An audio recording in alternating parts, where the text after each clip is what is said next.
medo perderam a cidade, e 13 regiões na Ucrânia não podem ajudar o exército ucraniano.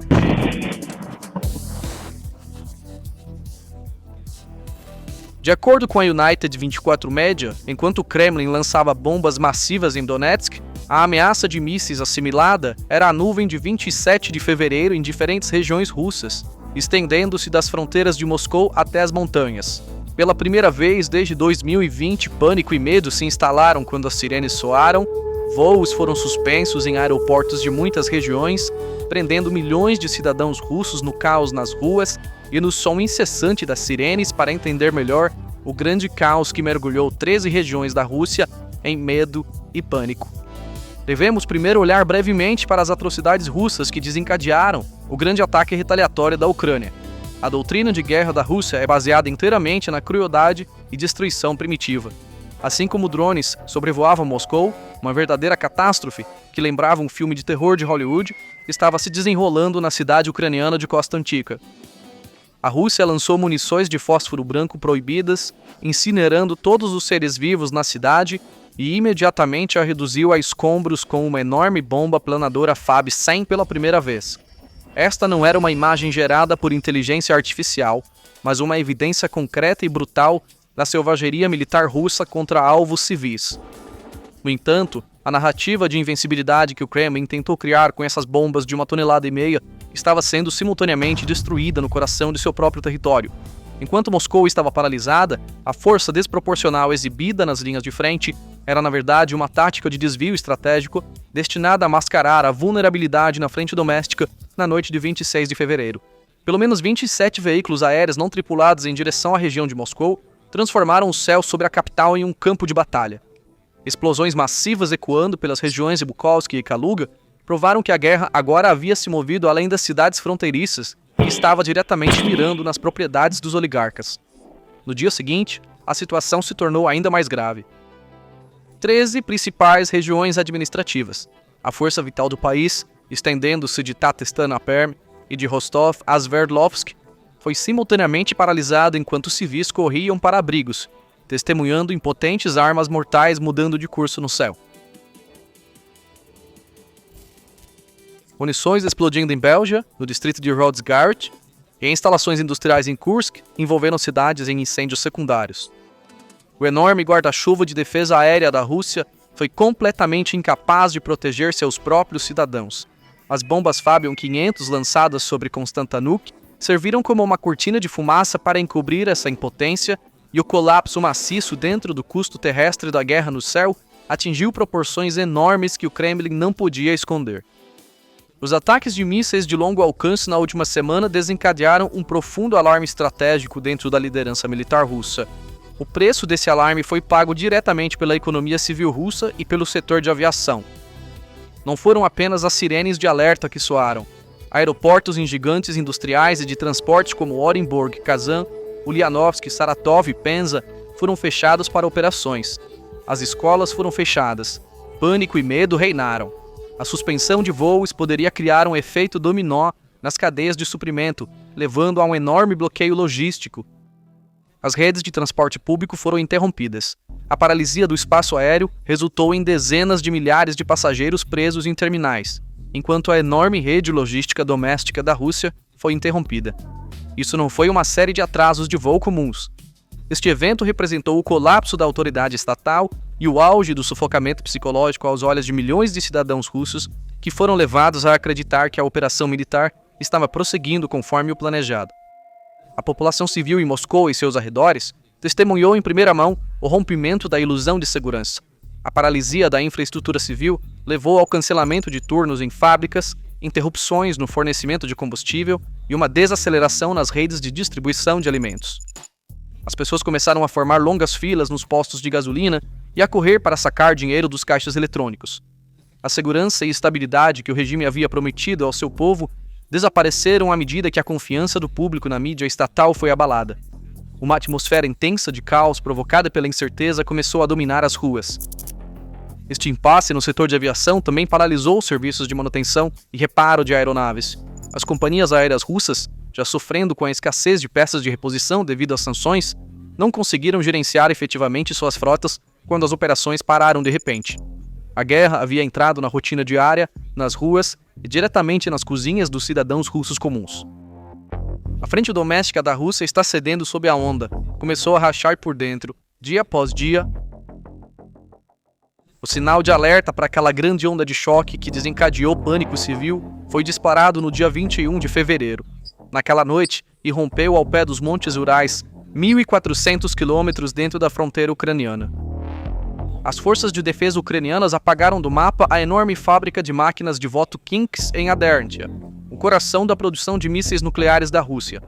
Esta era a chamada Instalação Intocável, onde os mísseis Iskander, que encharcaram as cidades ucranianas de sangue, e os mísseis balísticos intercontinentais orgânicos com capacidades nucleares que Moscou usava para ameaçar o Ocidente, nasceram. Os mísseis F-5 Flamingo produzidos internamente pela Ucrânia passaram pela enorme rede de radares da Rússia como um fantasma, reduzindo o coração da fábrica. As oficinas de produção 22 e 36 a escombros. Pouco depois, a fábrica de eletrônicos militares, Elektrov Premitel em Mordóvia, e as instalações de processamento de gás em Samarra foram consumidas pelas chamas. Este foi precisamente o ponto de partida da crise histérica que trancou Moscou em abrigos e desencadeou o uso desproporcional de força nas linhas de frente.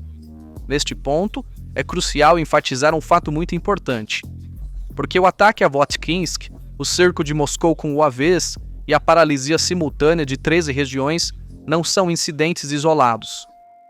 Esta é uma prova estratégica de que a Ucrânia passou por uma transformação fundamental de poder contra a Rússia. Lembre-se dos primeiros anos da guerra, os Su-34 e Su-35 russos praticamente realizavam voos de caça livre nos céus ucranianos. Eles podiam facilmente lançar bombas planadoras FAB porque não havia uma ameaça séria no céu para desafiá-los. A defesa aérea da Ucrânia era inadequada e sua frota de caças consistia em máquinas soviéticas antigas. A Rússia explorou impiedosamente essa lacuna. Outra bomba, outra cidade, outro massacre. Uma máquina inigualável de selvageria no céu, eles arrasaram Mariupol do ar. Eles bombardearam Kharkiv do ar. Eles tomaram Bakhmut com uma operação terrestre apoiada por via aérea. Durante todo esse período, quando a Ucrânia olhava para o céu, tudo o que via era a sombra das aeronaves russas. Esses dias acabaram. Com o F-16 entrando no inventário da Ucrânia, as regras da guerra aérea foram reescritas. Os F-16 estão eliminando ameaças. Aviões de guerra russos agora evitam se aproximar da fronteira ucraniana. Alcançar a altitude necessária para lançar bombas FAB tornou-se uma missão suicida. Os mísseis AIM-120 Abraham, carregados pelos F-16, soam como um sinal de morte nos radares dos pilotos russos. Agora, cada voo do Su-34 é uma aposta que exige que o piloto se despeça de sua família. Cada lançamento de bomba FAB é uma dança com a morte, com o risco de ser capturado no radar de um F-16. As perdas da Força Aérea Russa estão aumentando e o Kremlin está lutando para escondê-las. Os dias em que aviões de guerra voavam livremente sobre a Ucrânia tornaram-se agora uma nostalgia difícil de revisitar para a Rússia. O céu já não pertence à Rússia. No ar, F-16Es. No solo, frotas de drones. Bem abaixo, mísseis Flamingo. A Ucrânia não está apenas resistindo, é uma força que caça a Rússia em seu próprio território e a Rússia não consegue se adaptar a essa nova realidade. O Kremlin já não tem a tecnologia, a estratégia ou recursos humanos suficientes para deter essa transformação. A Rússia, antes era agressora, agora luta para proteger seu próprio território, suas próprias fábricas, seus próprios aeroportos. A Ucrânia ataca mais forte, com mais precisão e mais profundamente a cada mês. A Rússia, por sua vez, recua mais para a defesa a cada mês, entra um pouco mais em pânico e se torna um pouco mais impotente. Não há sinal de que essa tendência se reverta. Movimentos extremamente destrutivos estão sendo feitos no tabuleiro de xadrez geopolítico. Esta espiral de caos não é o resultado de ataques aleatórios, mas a vitória decisiva da estratégia assimétrica cuidadosamente elaborada da Ucrânia. A Rússia está freneticamente lançando seu orçamento militar de bilhões de dólares, suas enormes bombas planadoras FAB 1500 e seus mísseis proibidos com capacidade nuclear para todos os lados. No entanto, a Ucrânia está quebrando a espinha dorsal da indústria militar russa internamente com seus mísseis Flamingo de baixo custo e produção doméstica.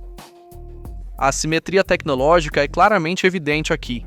sistemas S-400 caros e pesados são esmagados por mísseis FP-5 baratos e inovadores. Uma munição de $30 mil pode perfurar uma rede de defesa massiva de $20 bilhões e infraestrutura nuclear crítica. Esta relação de custo-eficácia invalida as doutrinas de guerra tradicionais.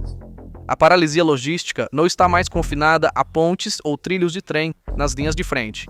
Agora está ocorrendo diretamente em grandes centros, como os aeroportos de Kazan e Samarra e bases centrais. A mente estratégica do Kremlin foi destruída, sufocada em seu próprio quintal, enquanto sua máquina de guerra é desmantelada internamente. Em pânico enquanto suas capitais queimam, a Rússia arquivou acordos internacionais, um claro sinal de sua impotência. Os mísseis de cruzeiro 91729, proibidos e usados ativamente na frente ucraniana, levaram ao colapso do Tratado de Forças Nucleares de Alcance Intermediário, considerado um pilar da arquitetura de segurança da era da Guerra Fria. Análises de especialistas em mísseis que examinaram imagens de satélite e destroços fornecidas por fontes de segurança ucranianas e compartilhadas como público pela Reuters em 26 de fevereiro confirmam inequivocamente que Moscou lançou repetidamente esta arma secreta contra alvos civis.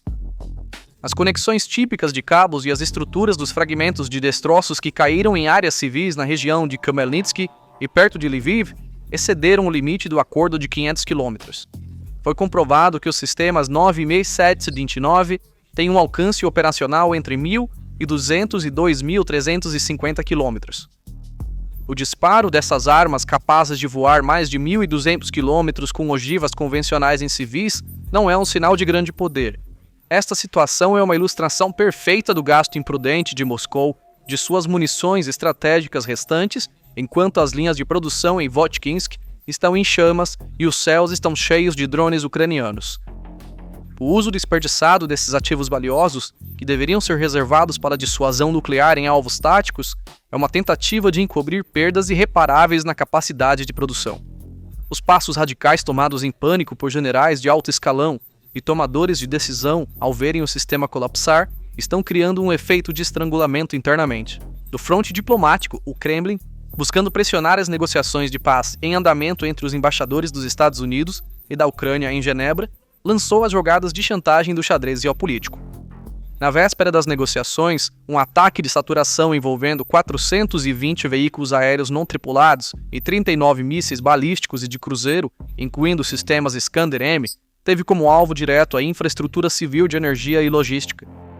Este ataque aéreo massivo é uma ferramenta diplomática agressiva destinada a esgotar os estoques de defesa aérea dos aliados ocidentais e forçar a Ucrânia a fazer concessões territoriais em vez de uma estratégia para alcançar a vitória. Por outro lado, o veto da Hungria e da Eslováquia às sanções da União Europeia e as fissuras geoeconômicas que criaram através da chantagem energética são passos assimétricos tomados para aliviar o isolamento diplomático da Rússia. No entanto, o aumento das tensões navais com a Suécia no Mar Báltico e a tendência das redes logísticas globais de contornar completamente a Rússia mostram que o espaço de manobra diplomática de Putin está se estreitando e ele está sendo empurrado para uma posição de xeque-mate. Além disso, esses movimentos estão criando fissuras profundas entre os aliados. A incapacidade da Rússia de proteger até mesmo seu próprio espaço aéreo levanta sérias questões sobre as capacidades militares de Moscou em capitais como Pequim e Teherã.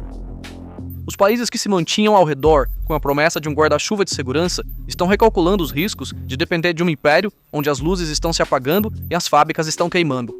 A brutalidade desproporcional que o Kremlin está exercendo nas linhas de frente não é nada mais do que o desespero de uma estrutura que não pode proteger sua própria capital e foi cegada em seu próprio espaço aéreo. A supostamente inexpugnável fortaleza de Putin está envolta em chamas, enfrentando um checkmate estratégico. O mito de invencibilidade de Moscou virou cinzas aos pés dos Montes Urais. A enorme máquina militar da Rússia está desmoronando sob seu próprio peso. A estratégia assimétrica da Ucrânia tornou obsoletos bilhões de dólares em redes de defesa. O pânico que se espalha pelas ruas e o caos que bloqueia os céus são claros prenúncios da mudança no equilíbrio de poder. A guerra não é mais uma questão de linhas de frente distantes. O conflito chegou diretamente às portas dos oligarcas russos, dos tomadores de decisão e das grandes instalações industriais.